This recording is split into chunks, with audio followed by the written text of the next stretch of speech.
Okay. So, hello everyone. Welcome to another session of Success Stories. And my name is Priyanka Erande. Lena, Burova, and myself are going to conduct today's session. So if this is your first time, in this series, we invite people from various technical and non-technical backgrounds who have already made their journey into climate space. So this is a really good opportunity to learn from them, get your questions answered. And it's Work on Climate is such a helpful community. So feel free to reach out to them even after the event as well. So today we have with us Breene Murphy and Stuart, Vanden, and Tammy Tseng.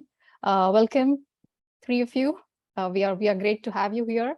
And without further ado, I'll hand it over to you to introduce yourself. Let's go from there. Let's start with Breene. Okay. Hi, my name is Breene Murphy. I'm the Vice President of Strategy and Marketing at Carbon Collective Investing, and we are the first online investor that is 100% focused on solving climate change. All right, I'll pass it off to Tammy. Hey everyone, it's Tammy. I'm a data scientist at Watershed. I was actually in the Work on Climate community for almost 9 months to work on climate, and I'm here. And we help companies run end-to-end enterprise climate programs. And I'll pass it to Stuart. Thanks, Tammy. My name is Stuart Vanden Heuvel. I'm an account executive at Rheaply. My job is to bring new customers and get users onto Rheaply. As a company, we're tackling the circular economy and what that looks like for large organizations to reuse. So it's a challenging but very rewarding experience. Happy to be here. Great, thank you so much. So can you just tell us a little bit more about what exactly your job is and what do you do and what your company does, or how does it really help in all the sustainability or climate space? I'll go first since I just had the mic. So Rheaply, like I mentioned, one of the first softwares to really impact the circular economy. This was a new topic for me before, probably a year and a half ago, when I was starting to learn about climate tech and really get ingrained into the knowledge base. But in a day-to-day, what we do is help large organizations start to reuse. We see companies like Target, BP, Exelon. They're so large and they've been contributing to the take, make, waste model for decades. They have poor visibility into the assets that they own, and they're missing out on opportunities to actually become their own supplier. And if you can reuse one item, you're avoiding purchasing and therefore generating more carbon from raw materials. Yeah, very cool. Tammy, you wanna go next and just go like reverse order of the first time? Perfect. So Watershed helps companies run end-to-end climate programs. We go through kind of a 4-stage life cycle with every company we work with, which include companies like Airbnb, Everlane, recently Walmart, measure, reduce, remove, report. And so we help companies measure their carbon footprints on a regular basis and then actually take climate action. So work with operational reductions, buying carbon removal and offset portfolios, as well as reporting out those numbers officially. I think similar to what Stuart just said, enterprise are such a big player in really driving us down to decarbonize. And so I think being able to work with these large companies and see kind of the momentum building, it's not just altruistic companies or those who are driven by consumer sentiment anymore. It's really this wave of financial and regulatory, and everyone is kind of on board to do this, that we are really seeing a wave of everyone is going to need to have an end-to-end enterprise climate program. And that's what Watershed is doing. Awesome. Yeah, and then Carbon Collective Investing, basically what we're looking at is, in order to solve climate change, we need to be investing between $5 and $9 trillion. But the financial services industry has no concept of even how to remotely do this. They've been packaging what has been called ESG investments. And ESG investments has a background in more of a risk framework of reducing things, but a lot of the products that they end up having still have Chevron, Exxon, and will be inside of these ESG assets. And so instead of taking that ESG framework, we take more of a science-based framework. So scientists are don't invest in fossil fuel infrastructure. So we don't, right? Scientists are saying we need to be investing in climate solutions, again, up to that $5 to $9 trillion a year.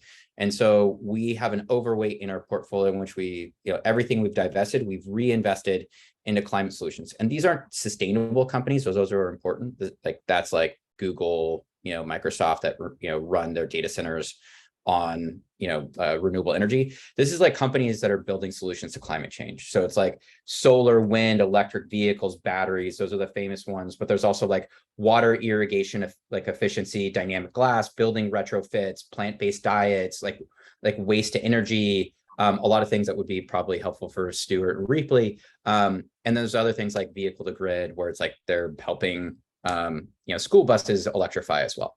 So, and then we package those into individual portfolios for regular people, as well as for businesses. So if any businesses are mission aligned and they want to have a 401k that matches their mission, we are helping with that. And so that's what we do. We'll be launching our first investment product in a month as well. Great. Thank you so much for that introduction. And so my next question to you is, what is your climate story? What prompted you to work in climate? Was it like you just were searching for a job and got one in it, or you were very actively searching specifically in the climate space? So go ahead, Breene. Yeah, I mean, I'm really fortunate my brother's on the call, so he'll have heard this story before. But our grandmother, her name was Delta Murphy. She was somebody that was really inspiring for us. And she had done quite a bit of work in her life in her community. And when I spoke at her memorial after she passed, there's just a realization that I had to do something that was more than just like get a job or, like that there was something more. And so I was like, I don't really have skills for anything, but if I'm gonna suck, I might as well suck at something important. And so I figured I'd start building skills around helping solve climate change. I started with volunteer work. I quickly came to the conclusion that it would be really cool if I could build that skill set back into my professional work, because that's where you spend the most of your waking hours. Our family had an ad agency, and I was trying to build a solar practice. Like, unfortunately, I got really close, but I didn't get a client. And then I transitioned into finance. Our family business, we had 3 acquisitions, which is really great for the acquisitions, but it's not good for us. So I transitioned into one of my smaller clients. I tried to do work internally, but I continued volunteering. I did a bunch of free work for people. And over time, what that led to is one of the people that I did a little bit of free work for, and this is in my spare time. He was like, hey, I just made a pivot into climate VC. I just invested in this company. They need help with marketing. And so that's how I got introduced to Zach Stein and James Regulinski at Carbon Collective. And coming from that finance background, I just really love the simplicity of the approach. And we kind of talked it out, and I joined, I was employee number 1. So I joined right after that. And I'm really grateful to be where I'm at.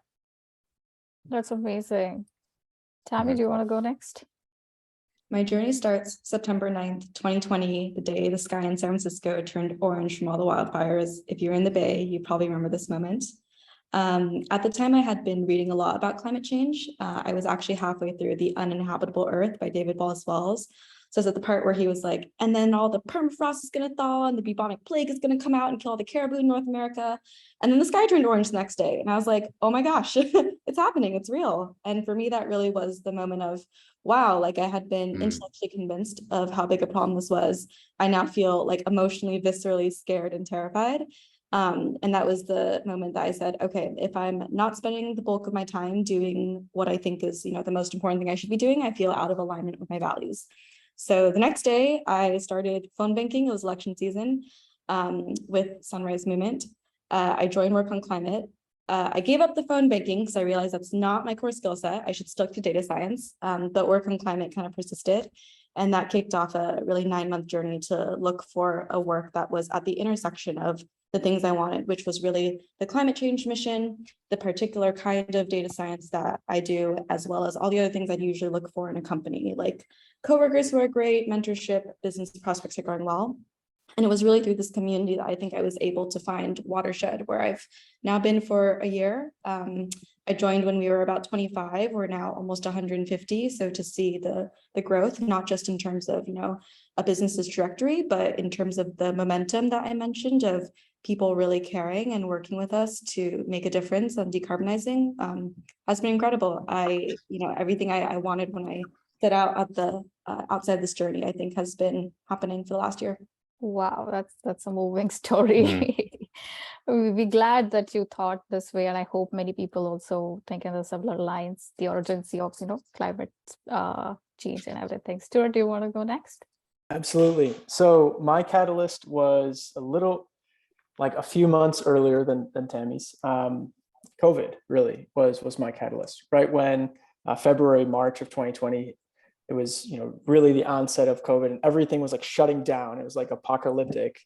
And, then there's this new term of essential workers, essential business came about. And I just didn't feel like my work at the time was essential.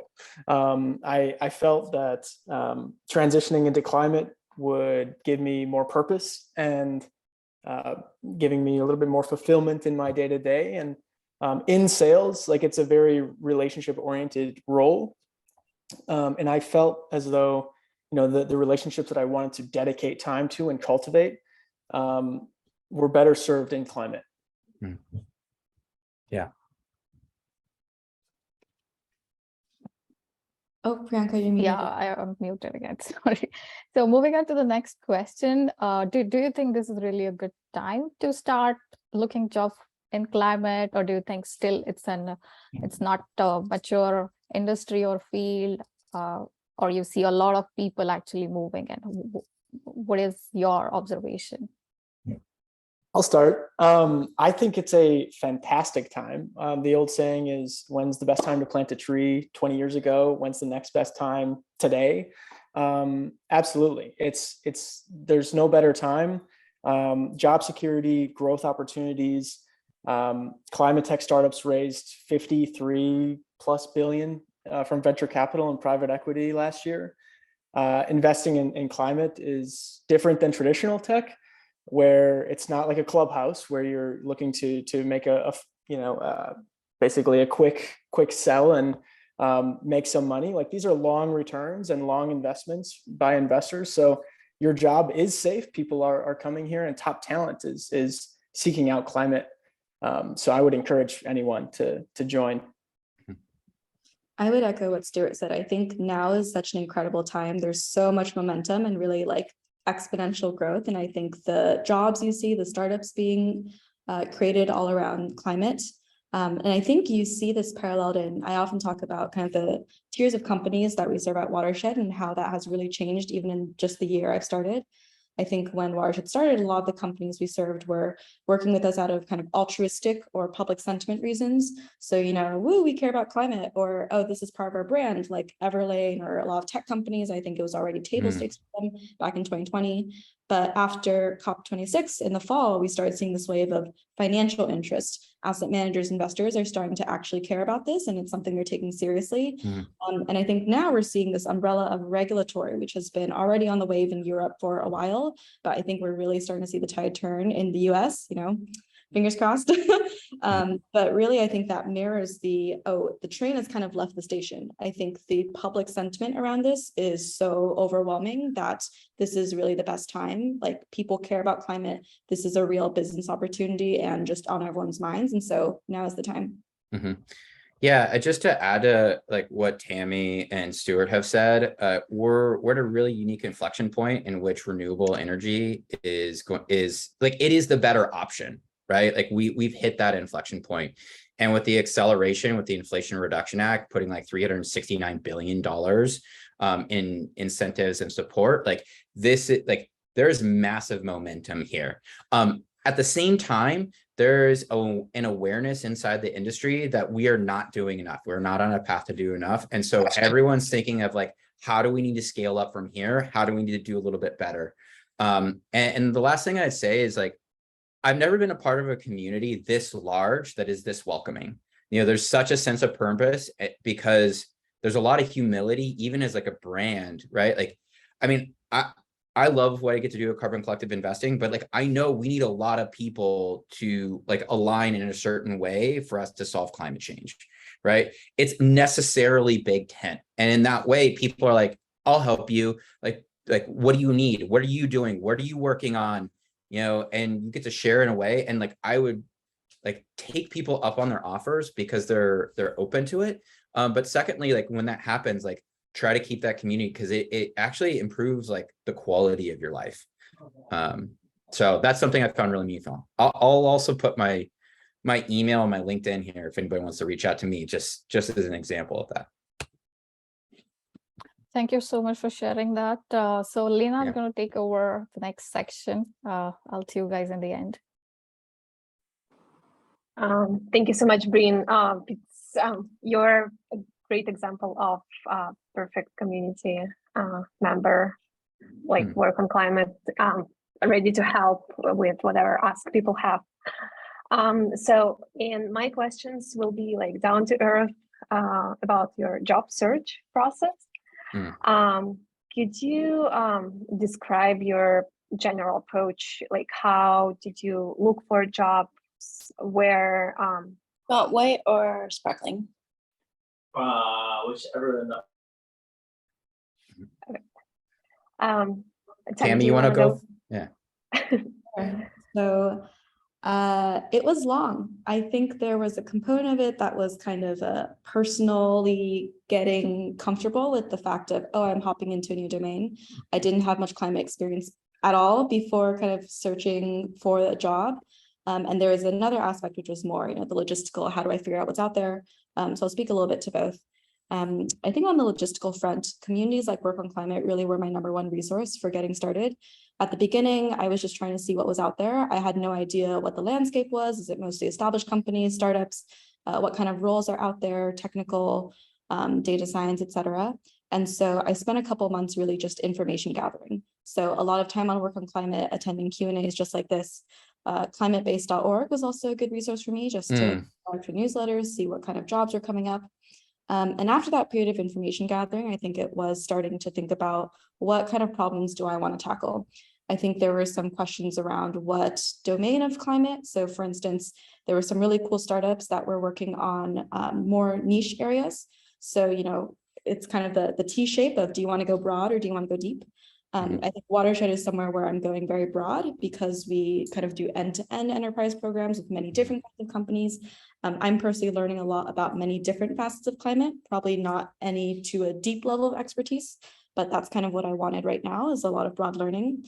And some questions around, just outside of climate, what kind of role? Is it a startup? Is it something bigger? How do I feel about that? So I think a lot of the logistical things were just seeing what's out there and then making some decisions for what I was looking for, going out there interviewing. The hardest part was probably actually the first bucket of this mental hurdle of feeling like, when am I ready to make the leap? I think I spent way too long looking back, reading up and thinking I need to keep doing research. I need to keep going to panels and figuring out what's out there and like learning more about climate. And in retrospect, especially now being on kind of the other side at a company that's trying to hire for people, it's okay. Like the fact that you care about climate is amazing. Come here and we'll teach you the rest, So I think that's my probably biggest piece of advice. If you're currently on the job search and resonate with that feeling of I'm not ready yet, I think you are ready. Just put yourself out there. Yeah, I'll +1 to that, Tammy. Wow, that's I think everyone who makes the transition feels that at some point. For me, it was the information gathering period. Understanding what is climate tech, what is clean tech, what's the difference, what are the different niches, and what relates to me and my interests. Because going the far and wide versus the deep model, I identified that circular economy, electrification, energy storage, urban resiliency, and like regenerative ag were kind of my top areas of interest. But it took some soul searching to get there. I didn't know that some of those existed. So I would point people towards obviously the working climate, community. My Climate Journey deserves a shout out. They're extremely intentional as well about, the interactions, and there's some incredible founders in both communities that are literally one DM away, and they're in the community to get DM'd. So it's like perfect. And then lastly, just podcasts, and then Speed and Scale by John Doerr is probably a really good book to start with. Gives you a really broad overview of the steps that are needed to take, and also the main impactful industries to contribute in climate tech. Yeah, for sure. I'll echo a lot of what they said about like doing research. And so I'll like add with some slightly different points in mind. I think one thing is I try to do my existing job that I was doing like absolutely as best that I could, because I knew that when I get the opportunity to do a climate job, that I would want to be the best I could be, because like solving climate change is going to require us to do very excellent work. Right. So I'd say I'd start with that. The other thing is I applied to so many places and I did not find work on climate. Right. So I didn't find out about work on climate till after I was hired. And like I didn't have a place like this. So I was trying to develop a network and a community. A book that was very influential for me was called Designing Your Life. It's by Tim Burnett. And I forgot his partner's name, but they're Stanford teachers. And basically it was like how to go and talk to people and get interviews and like just start to like develop a network that creates momentum before you can get hired. Every job that is like going through is getting like hundreds of applicants. Right. And so having that network is so important, because I essentially got like introduced before they were even hiring. And, like that was a really different for me. It's funny because I actually recommended them to do a different sort of hiring, but they're like, this, like, do you just want to do this for us? I was like, so I said, yes. So I had a very different approach to like going online, applying, getting in, being good in the applications. It was much more being good at my job, doing free work for other people, developing a network where I could like learn from others, and then finally getting that call, like, you should meet Breene. That was what I felt like. That's what worked for me. I'm not saying, we hire people online all the time, but I just found it was also way more meaningful too. Like instead of like, there's a gap when you send your application in, but like between when you send and when you get your response back, and it's like, oh, is that going to work? And you don't know. But if you talk to somebody, like that's going to be a good conversation just in and of its own right. And so I found that to be like really valuable. And it helps build up your mental model for how you can choose. The last thing I say is I was looking for something that was going to have the highest leverage to solve climate change. And so when I was looking at climate, I was really influenced by Project Drawdown, but one of the things that kind of hit me was like, we have a lot of the technologies necessary to solve climate change, right? At least the vast majority of it. And so the question, and I'm borrowing words from my current co-founders, but it's like, this is an expression of human will. And so at first I was thinking about going into politics, right? Like, how could I be on like in campaigns or organizing or something like that? I like to surf, so like DC and Sacramento are really far from the ocean, so that was why I didn't do that. But then I was looking at what other forms of like large levers can we pull, and I thought moving money over was one of the best ways, right? Like, because collectively it can help a lot of different areas in climate, and so that was something that I was like, if I can do this and do this really well and do it really meaningfully, it could have a disproportionate positive impact. Thank you. Yeah, and as far as I know, talking to people is the best approach. I agree, but it wouldn't work for some people because of the nature, their nature. So if speaking about just classic approach applying to jobs, what would be your top 3 places where you applied? Or like top 3 job boards or resources. Oh, yeah. I mean, you got to say work on climate, right? Work on climate. You got to look at Climate Base is great. Christy Drutman has a green jobs board. A lot of VCs, they have their portfolio companies on there. Angels List is also really good. You like when you start to get over to those companies, sometimes they'll have multiple parts of their portfolio. So they'll have like a climate tech portfolio, and then they'll also have like regular stuff. So you have to be a little bit more knowledgeable before you go into those areas. Like PCDN Global is really good. I'm like, there's so many good resources, but I would say like work on climate base, Green Job Board, and then like venture capital companies and their portfolio companies. I'd say like that's a really good place to start. I echo literally all of these. I don't have new information, but yeah, my top 3: work on climate base, and my climate journey, as Stuart said. Oh yeah, that's really good too.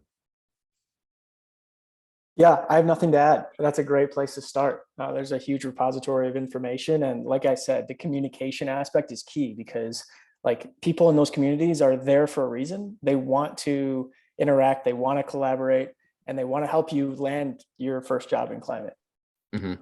Yeah.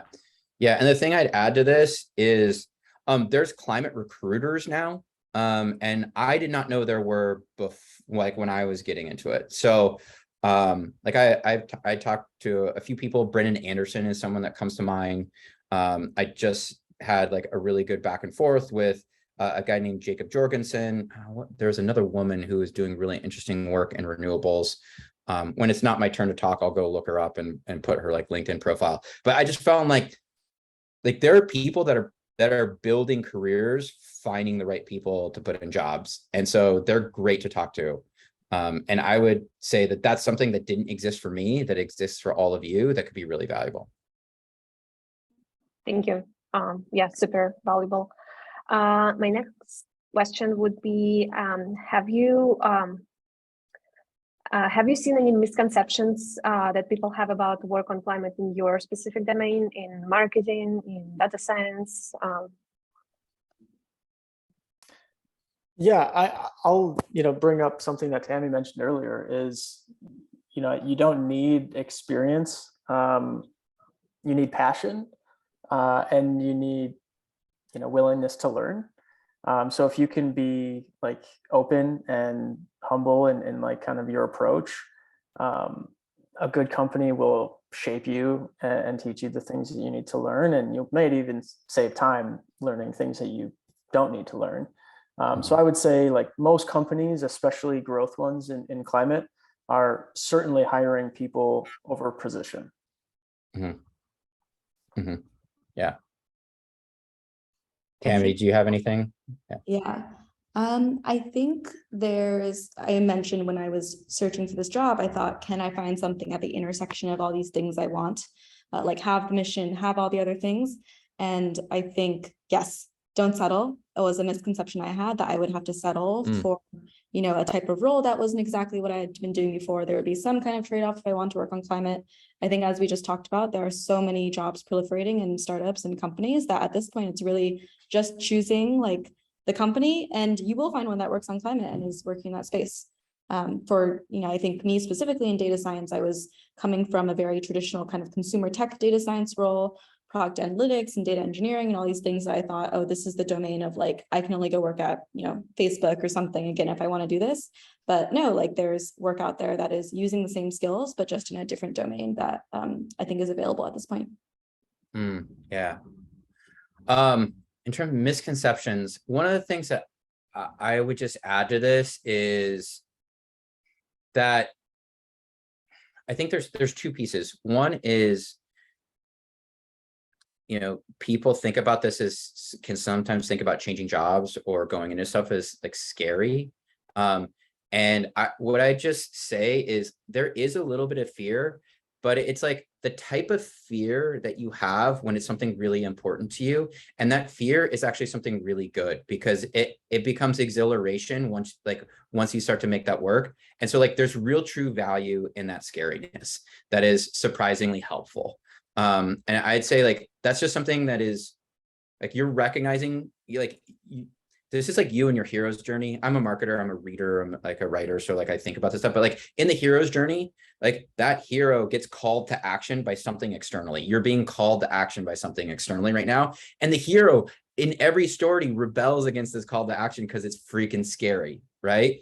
And just like, I think knowing that that's both normal at this stage, and then secondly, it's like that becomes like the impetus for something really great. The second thing that I'd say is they're like each location, I fell into this trap. So like this is more of a like cautionary advice of like, I hope you don't do this, but like that, like each job, falling in love with a job is going to be the thing. It's sort of a wrinkle of what Tammy was saying is like, don't settle, but like also if you get rejected, like there's more out there, right? You know, because like I got really close with a job that I really liked, and I didn't get it, right? And I was like final stages, and I was so pumped about it, and I missed it, and I was crestfallen.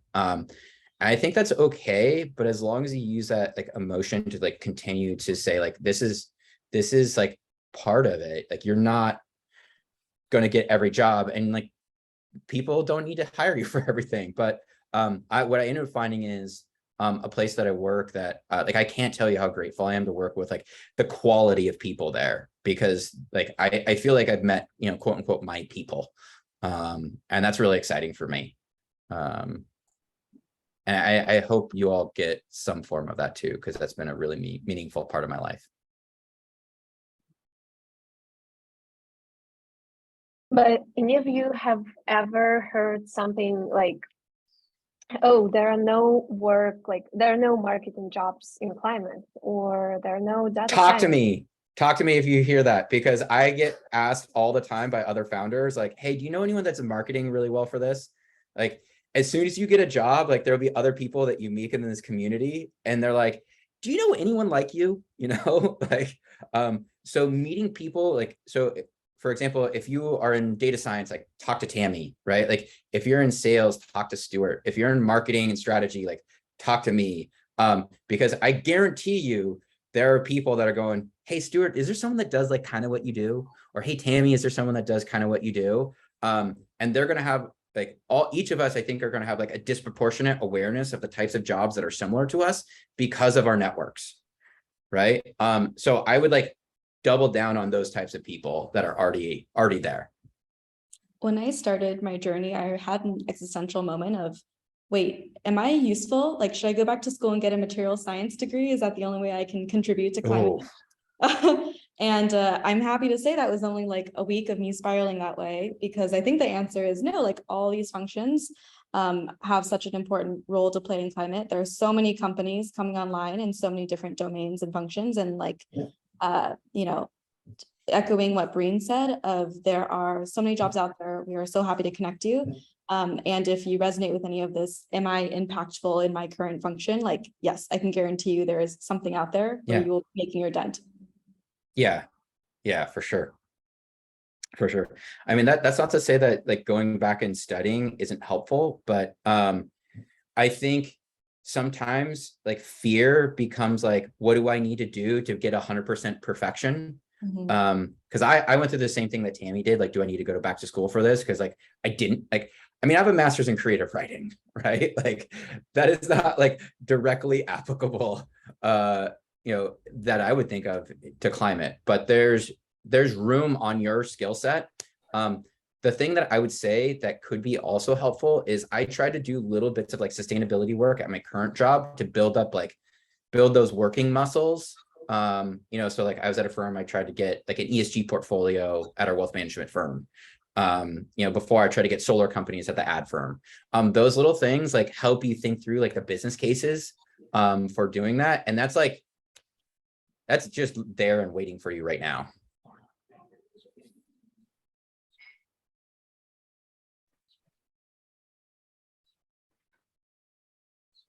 Okay, Priyanka, do you want to take over and ask more questions?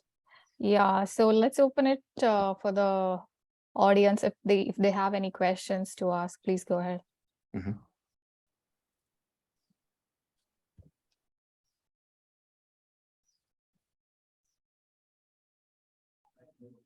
Okay. Meanwhile, what about Alexander Baroni? Do you have a question? Oh, okay, you're putting people on the spot. Yeah, like, I mean, if they have any questions, like, I think this is a But good this is a time. good way to get people, make this session more interactive. Yeah. I mean, this is the time to, Call me out. I like it. I guess you're going alphabetical order, so I'll take it. yeah. Yeah, I guess I had a question around just climate education. I mean, obviously you guys have listed out some great resources that are available for folks. I mean, I've been doing a lot of reading, and I don't currently work in climate. I'm looking to make a switch relatively soon. And so I was curious what you all have found as some of the best resources that enabled you to make the jump during your interviews working in climate tech, that enabled you to speak eloquently about sort of broader solutions, not necessarily sort of the specific solutions that were relevant to your interview. Like, I'm curious what resources you all found most beneficial for that. Yeah, Project Drawdown, hands down. Like the portfolios at Carbon Collective are built on a model of like looking at what the specific solutions are, and Project Drawdown like was one of the frameworks that they used. I found that to be incredibly helpful. Speed and scale, which is just echoing Stuart's recommendations. Yeah, and then I would say, the onset of Twitter threads have helped kind of condense the information. So if you, search and follow, some creators, there's a lot of regular Twitter threads that can help consolidate some of that for you and kind of point you in the right direction and give you the snippets rather than, a whole, book. Thank you.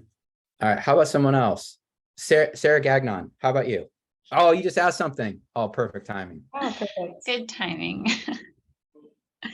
I can read my question if you want it, but I was just wondering if you had any suggestions or advice when you were going through your interview process on how to highlight your transferable skills into the field or into your industry. Where I'm at in my process is I'm feeling a little bit stuck in trying to get experience without having the specific experience. And just sort of communicating how work I have done could be. What's your professional expertise? What do you do? So I basically, to keep it short, it's basically client management within a membership association, and also doing a lot of research, rating, analysis, and reporting. Okay. I mean, like, you're highlighting like relationship skills, research skills, and like communication skills.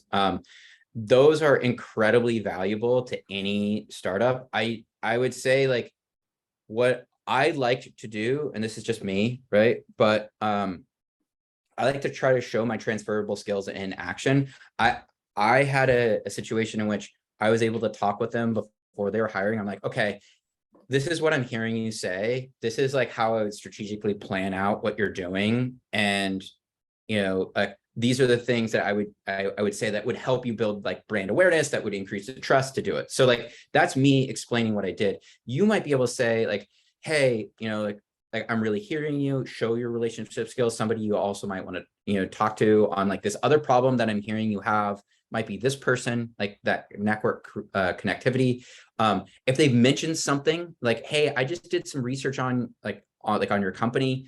This is what I have. These are like the top 4 or 5 things. This is like a little executive memo, but like just being able to see it in action, I feel like is a really great way. I mean, that might be harder for Tammy in data science, because then she's building out like huge models for people. But like, I do think like when you're hiring, there's like a blind faith thing where you're trying to have like develop the trust that the person can do the job that you need them to do, right? And so everyone's using proxies for like they can do it. And so just being able to like paint that mosaic of like, yes, I can do this. You can rely on me. I'm responsive. I do the things that you need. This is how like my job applies to you. I think all of those things are really, really helpful. Another tack I'll offer, and this is also relevant if you do feel like you want to dip your toes in climate or get a little bit of climate experience, even though, as we've talked about, you don't need that, dive in. But I know Work in Climate has a gigs channel or volunteering channel. I personally actually volunteered with Climate Change Makers. I helped, I kind of helped them on the back end, like very simple data things, but it was helpful for me just to kind of prove to myself, oh yeah, like these things are transferable to a climate domain, and gave me good fodder to talk about. Since I had already decided I want to work full time, I want to build up a little bit more before I get to that interview stage and have some more concrete things to talk about. Yeah. I would say, On Deck is another good resource to engage, but also learn. To answer Natalie Davis's question, it looks like you're doing climate adjacent work in corporate sustainability and wondering where you fit. I think the beauty of the unfortunate beauty of the climate crisis is there's a million ways that we can contribute. So there's definitely just find what's interesting to you and then pursue it. And if you find yourself going down a rabbit hole, you probably found your interest, and you should probably look for companies in that space. Yeah. And Natalie's point, definitely reach out. If you find a company and start to find a position, reach out and ask people to, I think what Breene said, we're all willing to help and reach out and have these conversations. To the exact experience that you just talked about, Watershed is hiring for this kind of background. So talk to me or Breene and Stuart. Their companies are hiring for people who use these skill sets. So reach out to us. Yeah, I'd say if you're in this moment, I'd consider looking internally and saying, what do I actually want to do? How do I want to spend work the rest of my life? What are the things about my work that I really like? I shared a link that is wait, but why? It's really funny. But it's how to pick a career that actually suits you. And I find having an internal locus is really helpful for that. And I see a hand raised from Abalash. Sorry if I pronounced that wrong. Please correct me. No, that is correct. Okay. Hi, everyone. Thanks for all your insights. So I just want to know how great is the interest in hiring international students. So I'm a graduate student currently pursuing a master's degree in sustainability management at Columbia University. So I was wondering, so there are certain large companies which hire international students, but mostly in the climate space, there aren't too many large companies. So do you see a lot of people hiring international students? That's a good question. So I have two things to mention quick, if Breene, while you kind of mull over your thoughts. So I would encourage you to get involved with Columbia University because they're doing a lot of work with sustainability, and there's no more convenient option than someone right in your backyard that you can not only get to know people within your community, but also market yourselves after the fact with all of their sustainability work, because they do hire undergrads and graduate students for those efforts. Rheaply is starting with Columbia soon, so that could be an area where you could help out, right? Besides that, I would say look at the maybe Series B and beyond companies. Companies like Rheaply's size, we're in between Series A and Series B. Supporting international visas tends to come at the Series B, Series C stage, unless it's ingrained with the company from the beginning. So I would just encourage you to look at maybe later stage climate tech companies. Got it. Thank you. I think that's really good advice.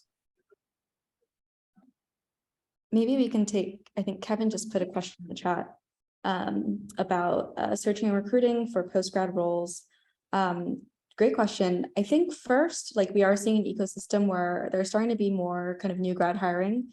So Watershed just started really ramping some new grad hiring. But I think another tack to take besides just, yes, those jobs are out there and search for them, is the path that I took personally was out of school. I knew that I wanted to work somewhere eventually that had a mission and impact that really resonated. But what was important to me first was building up the skills. So to Breene's earlier point of in your current role, do an excellent job to develop those muscles to then do an even more excellent job once you pivot to climate. That's kind of the tack that I took.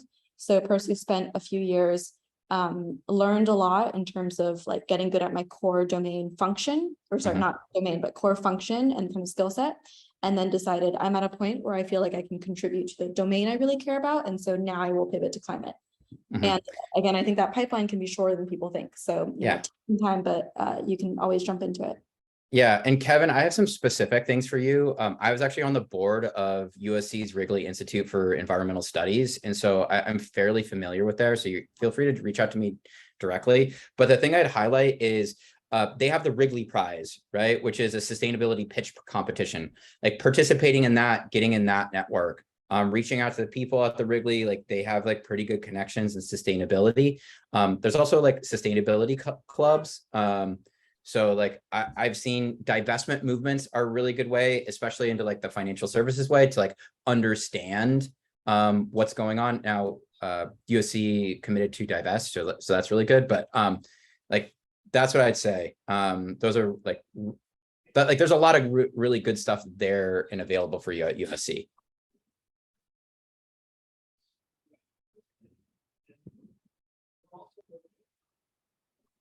Great. Any more questions? Anyone would like to ask? So meanwhile, if people are still thinking about them, I have a question for you. So you three you have spent, let's say, considerable amount of time in climate now. Are you happy with that? Or you think this is what you really imagined it to be? Or did it meet your expectation? Are you really happy with it? That's the question. I don't know about them. I'm miserable, if you can't tell. I'm kidding. It's been a year and I still genuinely wake up every morning. So I have like a gratitude journal practice. And one thing that always comes up is I am so grateful to be working on climate in this current role. I think before it was really this feeling of overwhelm, despair on the worst of days of just, what am I doing? You know, it feels like the world is not going anywhere. And some days I still wake up feeling that way, but I think at least I wake up and feel like there's a little bit of agency I have in choosing to show up and put my foot forward and make a little bit of impact. And so for me personally, you know, I truly feel the most fulfilled in my career I ever have. It's been great. Yeah, I'm gonna like +1 Stuart's comment in the comments too. So like both to Tammy and to Stuart, but I'm the happiest I've ever been. And I think when you look at it, like just I'll be super honest with all of you. Like I was really depressed for a time. And there are a bunch of things that I was doing and stories I was telling myself that weren't particularly helpful. And I think giving myself the freedom to step out of that and to recognize that there are larger purposes, right? They're like beyond selfish needs or achievements or entertainments or things along those lines they're so fun, right? Like you don't get rid of achievements or entertainments, but it's like there's a bigger world. And then having that purpose day in and day out allows at least me to have like a greater deal of both at the same time acceptance of who I am and a drive to get better. And it's a really weird combo because you would think they're in contradiction because acceptance would be like, yeah, I'm good like where I'm at. And then wanting to get better is like, I'm not good enough. But it's actually like, it's like this sense that I'm on the right path, right? When you're on a path, you're going somewhere. And you find like there's finally this like liberated sense, there's weight off my shoulders, where it's like, I know I'm hiking Machu Picchu and it's a long ways away, but like I have my route, I have my people I'm hiking with, and like I'm excited and this is beautiful. Great. Stuart, do you have anything to add? I mean, that was a testament right there. Thanks, Breene, for sharing. Really, I think there's still challenges in any job, right? Quote unquote job. But I say no Sunday scaries because you are excited to wake up and take on those challenges versus in my previous role before Rheaply, I was like not ready for the weekend to end because I'm like, I don't want to go to Monday, but now I'm looking forward to it because I get to engage with wonderful people within a company and externally and representing them and fighting the good fight, finding those, corporate American, folks that are just loving to fight against climate and go against the grain. Those are our people, and, conversing with them is really invigorating. Great, great. Data scientist to me will point out that this is a very biased sample. This climate panel probably love working on climate, but hopefully the audience is in the same biased sample. Yeah. All right. So we are close to our closing time. So I'd like to ask one more time if there are any questions. 1, 2, 3. Okay. So I'd like to thank Breene, Stuart, and Tammy for your time. I think I personally learned a lot of things from you, and I'm sure people in the audience have had the similar experience. Thank you for your time. Thank you, everyone in the audience, for joining us today, and have a great rest of your day. Thank you. Thank you Bye-bye. very much. Thank you.